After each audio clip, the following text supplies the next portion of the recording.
Ghostbusters Frozen Empire is directed by Gil Keenan, and it stars Paul Rudd, Carrie Coon, Finn Wolfhard, as well as McKenna Grace. It is the fourth movie in the Ghostbusters. I guess we're calling it a franchise at this point, and it is a direct sequel to the 2021 movie Ghostbusters Afterlife. Where I did enjoy Ghostbusters Afterlife, I did find the movie rather endearing, and McKenna Grace as Phoebe was great as Girl Egon. However, Frozen Empire is pretty mediocre. Now, one of the major issues with the follow-ups to the original Ghostbusters is that it really did lack a lot of the charm that was in that movie, and that movie was definitely... It was a product of its time, and it was certainly lightning in a bottle, and it's something you just can't go and replicate. And it probably would have been fine just as a standalone movie, and it really didn't need to have any sequels, but yet, here we are. Part of the charm of the original Ghostbusters movie is that it took itself seriously, and that really does kind of play into the humor that is going on. Now, with the sequel, Ghostbusters 2, you do lose kind of that, and they intentionally try to make it more of a comedy, whereas with the 2021 Ghostbusters Afterlife is more of a family-friendly movie and is really a departure from the previous two Ghostbusters. One of the major issues of modern-day entertainment is that it takes a very deconstructive view of the source material when they go and create a sequel. And I'm happy to say that with Ghostbusters Afterlife, as well as Frozen Empire, we don't see any of that. Yes, there are a few instances of, I would say, modernity, but for the most part, they are few and far between. And the issues with Ghostbusters Afterlife is that it's just a mediocre film more so than anything else. It's kind of refreshing to not be complaining about wokeness and instead be complaining about just a weak story, because that's the major issue with modern day entertainment is all this nonsense, the DEI and the ESG and the wokeness that is, for the most part, ruining entertainment. The movie takes place 3 years after Afterlife, and the family has gone and relocated to New York to go and reopen the Ghostbusters business. The overall plot synopsis is this. There is an entity known as Garaka who has the ability to cause such fear, it literally freezes things, and he is trapped inside of a brass orb. And ultimately, he gets out, and it's up to the Ghostbusters to go and put him down. At the beginning of the movie, the Ghostbusters are pursuing a creature known as the Hell's Kitchen Sewer Dragon, where Phoebe goes and uses the gunner's chair to go and trap the entity, and in the process causes a lot of damage. Walter Peck from the first movie is now the mayor of New York and orders them to basically ground Phoebe, and she is therefore benched throughout the rest of the film. And in a large way, this is where things kind of devolve down into more of a teen drama. Now, the issue with this movie is that it largely feels kind of bloated between having the original surviving cast from the 80s Ghostbusters film, along with the cast that was introduced in Afterlife, and then you have a bunch of new characters that are introduced, such as Kamal Nanjiani's character, as well as Patton Oswalt's character. And the issue with this is that it doesn't leave a whole lot of room for any real character development. A really good example what I'm talking about with Kamal Nanjiani's character is that he's supposed to be a pyrokinetic, and throughout the movie he's trying to learn his powers. And yeah, you kind of get some shots of him learning to manipulate fire, but the issue is that there quite frankly isn't enough development of the character for it to really be justified or make sense. Now, another character that gets introduced is Melody, a ghost who died in a fire who Phoebe goes and befriends.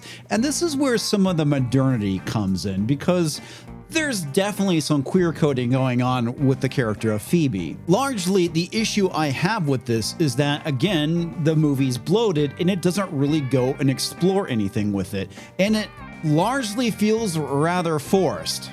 And the reason why is because ultimately this plays into some of Phoebe's motivations and why she does certain things. And it honestly, it feels like it comes out of nowhere. Now, me personally, I think it makes sense why Phoebe would go and befriend a ghost, because she's kind of this quirky, weird, awkward girl, and she has a hard time relating to other people. So having her befriend a ghost does make sense. It's just that the overall execution was done rather poorly, and there's no chemistry between the two characters, romantically or even just being friends for that matter. And the ultimate problem with this is that this plays directly into Phoebe's motivations. The overall issue with this movie is I found it to be a large jumbled mess and quite frankly boring at times, which is not supposed to be. Those are two words that should not be used in the same sentence, a boring Ghostbusters film. Another thing I liked about the movie is that we get more Ernie Hudson in this film. Winston Zeddemore does play a more prominent role, though he is not the main focus of the film. And of course, who doesn't want to see more Annie Potts as Janine, who is a fantastic character from the first movie? Another thing we do get to see is that this movie does have a lot more ghost busting that we've seen in the previous films, but that is not enough to save the film in my opinion. The other issue is that there is a lot of member berries in this movie, and as much as I do like fan service is done just to show that you respect and love the source material as much as the fans do. Member berries are just baiting on nostalgia.